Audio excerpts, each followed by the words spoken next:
Welcome to A Healthier, Happier You, the people working to make it happen. I'm Evan J. Cholfin from Luxhammer, where we help the brands that help you live healthier. Today, I'm joined by Jennifer Mason, EVP and Chief Sustainability Officer at Huber, a company with a 150-year legacy of innovation in sustainability and responsible sourcing. Jennifer's leadership in minimizing environmental impact and driving sustainable practices is invaluable for our audience. Jennifer, thanks for being here. Thanks, Evan. I'm thrilled to be here. So I'm curious, what's the origin story behind Huber's commitment to sustainability?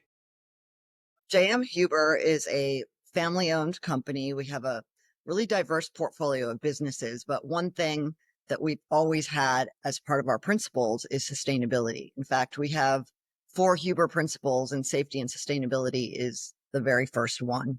So that's something that's always been really important to the family, even before it was kind of a thing to talk about in the past decade or so. And then, of course, we've had a lot of work to do in the past decade to really do the things that can make an impact on the environment. But it's always been a part of our values to do things in the best possible way, to have a sustainable business in every sense of that word. How does being family owned impact your approach to sustainability? I think, well, for me, it makes my job a lot easier being family owned. We have a family that really believes in sustainability. It's very important to them. Their name is on our company and they want to make sure that we're doing the right things. Of course, they want to make money. They want our business to survive and grow.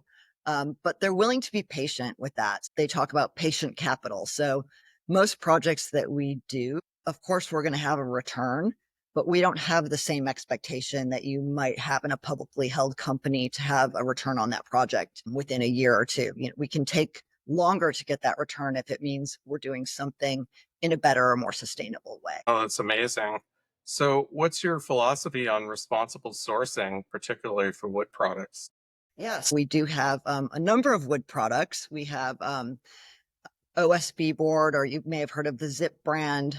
You see houses with a lot of green paneling on them. Wood is really, really critical to our business, and all of our wood products are SFI certified. That's a requirement, and it's a third party certification, which means that we are sourcing responsibly. And so the wood baskets that we choose to source from are renewable. They're well managed. They have sufficient acreage to renew at the right rate. And actually, it was news to me when I started working in this business because my background was mostly around food and beverage. So wood was a whole new world for me. But I didn't realize that cutting down trees is actually beneficial for the forest, and it's actually beneficial for the biodiversity there. And it helps with carbon capture. It helps with the biodiversity of the species that are living there, to have this constant renewal of the forest. So we choose very carefully where we source our wood from to ensure that that we are sourcing responsibly and that we're having the right impact. We have another business called Huber Resources Corporation, which helps families, investors, and people who own timberlands to manage their timberlands in the most responsible way. They sometimes call it incrementality. So how do you get better growth in your forest? How can you capture more carbon within your forest? How can you enhance the biodiversity in your timberlands? Because there are a number of people who invest in timberlands, but don't necessarily know how to optimize the use of that land. That's really interesting. So, what makes Huber's approach to sustainability unique in the materials and manufacturing space? I think what's really interesting is that when you hear someone like me talk about Huber and sustainability being one of our principles, you might think that we only invest in really green companies, and it's really not our philosophy. We have a really wide portfolio of products. I mean, everything from nutritional and ingredients that we get through mining to fire retardants, everything that you can imagine. And some of those things are very high energy usage. For example, alumina for fire retardants. It's a very high energy intensive process, but we want to make sure that we're doing it in the best possible way. We think that those products are really important. For example, they go into the cabling that, is probably on your laptop to make sure it doesn't catch on fire, goes into batteries for EVs, all sorts of things, to avoid electronics and cabling from catching fire. And although it takes a lot of energy to make it, we still think it's an important thing to make. And we do everything we can to minimize those emissions. So one of our most recent projects, which was a quite a big and expensive project, we have a factory in Martinsburg, Germany, where we make many of our fire retardants, and that has long been a coal-fired plant with probably 30 people operating that coal-fired plant, literally, like you can imagine it like in the old days, stoking the fire to keep the energy going. We recently, and by recently I mean end of last year, shut down that coal-fired plant, and we're now using natural gas, which is not a renewable resource, but it's a lot less energy and a lot less emissions. We cut our emissions for that site by 40%, and our carbon emissions overall for Huber by 11%, just with that one project at that one site. So we know that there's a lot that we can do to do things better. And so we're trying to find those projects and invest in those things that move the needle. I think another example of that too, we have a company called Natural Soda in Colorado. There was some legislation there, some rulemaking around having emissions caps. And we know that we are creating this product in the lowest emission way of anyone. So if Colorado were to limit our capacity, someone over the state line is going to do it, and they're going to do it and produce more emissions. And we know that the carbon emissions aren't state specific. It's not just all going to stay in Colorado or stay in Montana or wherever it's being produced. So we were able to have a conversation with the rule makers and get some allowance on the cap on our capacity, with the caveat that we will constantly be seeking to lower our emissions even further. So that's something we're still working on. So I think that's part of that uniqueness of, we don't necessarily go after the green thing or the sustainable thing, but whatever that important product is that we're working on, we want to do the least harm to the environment while we do good for the people that need that.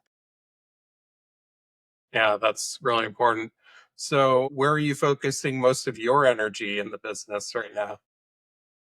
Well, for a while, a lot of my energy was going around regulations. I think everyone in the sustainability world has been kind of caught up in this concern about reporting. Some of that shifted a little bit. We do have operations in Europe, so we're subject to CSRD, which is the Corporate Sustainability Reporting Directive. That's had a lot of people wondering what that's going to mean. It's created a lot of jobs for consultants because everyone's been trying to translate what that's going to mean for them. It looks like the EU is going to revisit that. They've just rolled out what they call an omnibus, and they've had a conversation around limiting some of that reporting, which is probably good news for us, not because we don't want to do all the good things that they want us to report on, but we want to spend our time doing them rather than putting them in the right template and figuring out how to meet a regulatory requirement. So there's been a lot of time and effort spent on looking at those things. And so I've been trying to make sure that as these regulations have been rolled out, and we've had a kind of firestorm of regulations over the last few years, and some of them are good, so we're always happy to comply with those regulations, and we always will comply. But we want to make sure that that's not driving what we're doing. It's not driving our strategy. Our strategy has to be driven by our business and our values. So the things that we are doing, we need to be able to report on them sort of as they stand. So really taking those things that are really important initiatives for us, and they continue whether we report on them or not. We're going to be trying to reduce emissions regardless of whether someone asks to see what our emissions are. That's great. So, what would you say is your biggest challenge in advancing sustainability initiatives this year? I think this year, the unique political climate that we find ourselves in, and not so much anything that's happened yet. I don't think we feel those effects specifically, but it creates a lot of noise of, will we need to do all these things? Even when in a company like ours, where we want to do them anyway, it causes a lot of kind of side conversations about, oh, well, maybe we could take a pause here or take a pause there because maybe these things won't be so important. And so it takes a lot more work to keep reminding people why we're doing the things we're doing. We don't do sustainability as a charity project. We do sustainability because it's good business. We do it because it makes us more efficient. We use less energy. It makes our employees safer, and we want to have a long-term sustainable business. So there's no reason to pull back on it or stop. But I think people who are less informed hear things on the news or hear people talking about it and they think, oh, DEI doesn't matter anymore. Sustainability doesn't matter anymore. ESG is a bad word. And I think sometimes just trying to combat some of that, because if we just think about our basic core values, nothing's really changed. Well, that's important to stick to your core values as a company. What are some of the unique challenges in managing both timberland and carbon footprint? I think that the forestry is a fun area to talk about. So I love talking about it. But I think the tension in any business, whether it's forestry or any other business, is that as you look for growth, there's always kind of a price to pay in emissions. And so as you grow, you have to be finding ways to improve. So we look at all those little continuous improvement projects we need to do to keep pace with our growth, because we're not always going to have that big disruptive turn off the coal plant project to do for every percent of growth that we get. In forestry in particular, what's interesting is starting to look at the way carbon is stored in wood products. So 50% of the weight of a wood product is actually carbon, and it remains in that product for a lifetime stored there. So we're starting to look at how that impacts our carbon footprint as we go forward. And what would you say is most challenging about minimizing environmental impact across your manufacturing operations? The cost of energy is very challenging. And to some extent, because we're a global company, regulations are also play a role in making that challenging, right? Although we want to focus all our energy on doing the things we need to do to reduce our impacts, it's easy to get caught up in a lot of bureaucracy because of where we're located and things that are required of us. So I think once we have clarity around the CSRD, as I mentioned earlier, that European regulatory requirement, which we should have by the end of the year, I think that will make that less of a challenge, because we'll know exactly what's expected to us and we can really focus on what we need to do. Yeah, you're talking about energy requirements. So would you say it's the biggest roadblock to hitting your sustainability targets, or would you say it's something else? What's most unknown for us now would be our scope 3 emissions. And we know that we'll need probably some pretty significant innovation to get all the way there. But for scope 3, we're really depending on everyone around us, our customers, our suppliers, many of whom are in the same situation of, trying to figure out what everyone else is doing. So there is an element of really trusting that everyone else is also trying to reduce their emissions and doing the right thing, because it will have that impact. And how are you trying to address that challenge? We're starting by really auditing what our scope 3 emissions are and getting our head around what they are. We're also having conversations with many of our suppliers, and we've found everyone is very open to having those conversations because they're in the same situation. We're part of their scope 3, they're part of our scope 3. So right now there's a lot of willingness. I don't think anyone really has it cracked of how we're going to figure this out and make it transparent for everyone and ensure that everyone's reducing. But I think there is a willingness to collaborate, which is, to get to, a transition to net zero, there has to be collaboration. I don't think any one company, any institution can do it. So I think that's really encouraging. That's something that we've started in the last couple of years, having these conversations. We also take part in database EcoVadis. And so many of our suppliers also put their data into EcoVadis, and that's looking like it's going to be, the important system for getting access to supplier and customer data going forward. So far we've been really happy with our participation there as well. I would add one other challenge to what you were asking me earlier, which probably the biggest one of all is data integrity and data transparency. So getting really good data from our sites and from our third parties is more challenging than you would think it would be. Just even errors on utility bills or things like that can really change things. And then having the right IT that all fits together to give you the right information with the least amount of human handling along the way is really important. So right now we're looking to find what the best solutions are for us to make sure we've got good data, and many of the regulations are requiring that it is auditable data and that there is some at least limited assurance of that data. So getting it into a format that someone can actually review it and say that it's legitimate and good and complete. So what makes it difficult to stand out from a sustainability perspective? I think Again, because so many things are now being mandated, that even things that we were doing just off our own back because they were the right things to do, you now get in a situation where you have to prove that you're doing them. So it becomes less of a differentiator. I think one of the things we're trying to get better at is the story with our products, because we have a lot of really interesting stories around our products that aren't just about environmental effects either. I mean, if you think about fire retardants and the good that they can bring to the world, or you think about housing and eliminating weather and impacts on your energy spend in your home, there's a lot of really interesting stories to be told around products. And we do that to some extent. We do that pretty well in our wood business. We probably don't do it all the time with all of our product categories. And that's something not only for differentiating and for sales, but also for our employees, because it's really important to them to feel like they're making a big impact. And so for them to really understand how these things that they're doing are impacting people and their lives is also really great for keeping our employees engaged and committed to what we're doing. So there are certainly opportunities for employee engagement, conversations and storytelling, as well as external, it sounds like.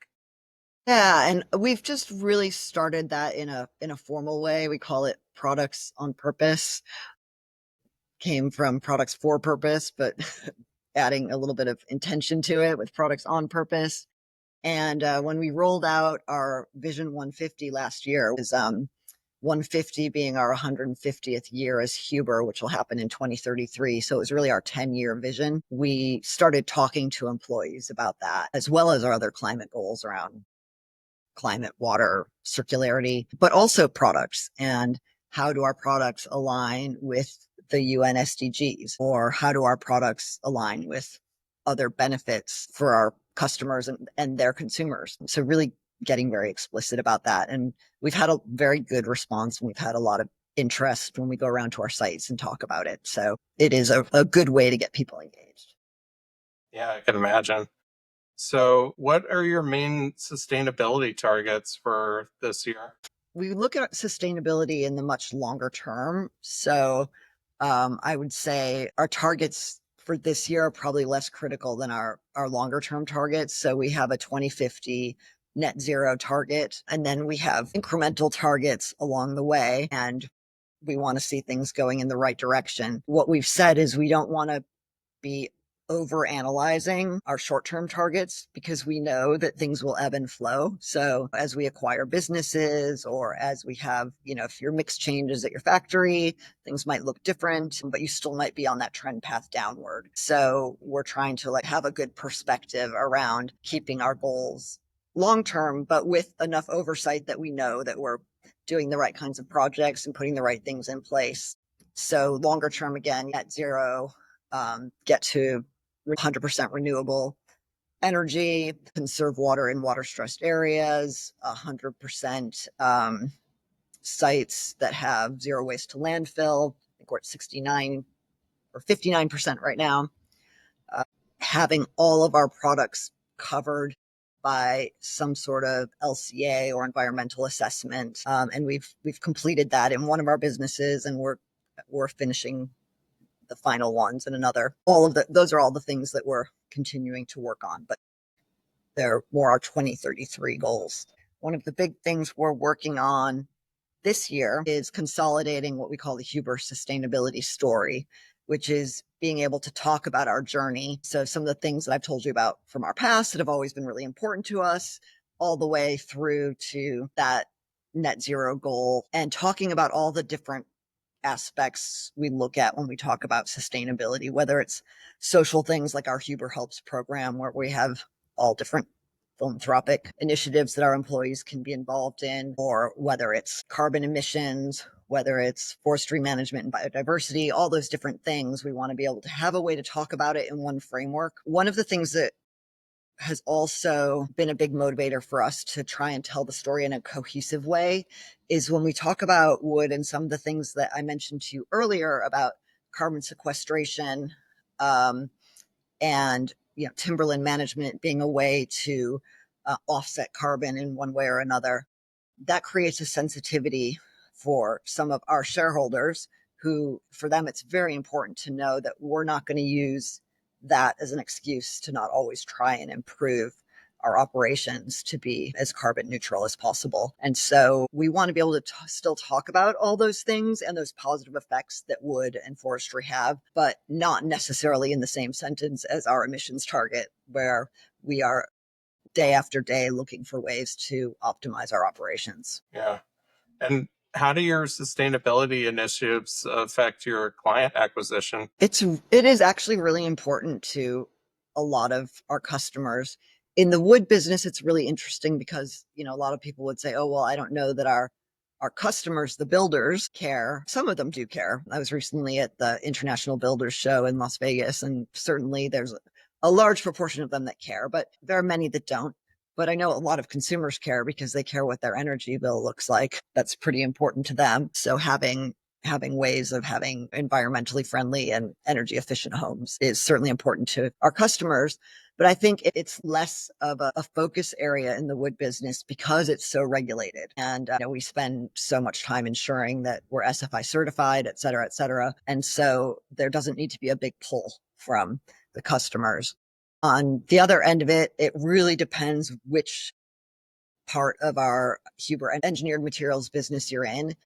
Agriculture is one where I'd say there's a big customer pull. That's an area where we have a lot of farmers in Europe that have been really badly affected by the extreme weather we've had, and they are willing to pay extra for things that will make their crops more resistant to some of the extreme weather, to be able to have a more positive effect and more sustainable farming. So I think those are areas where you see a lot more customer pull. And then, of course, we still do own 20% of the company that we just divested.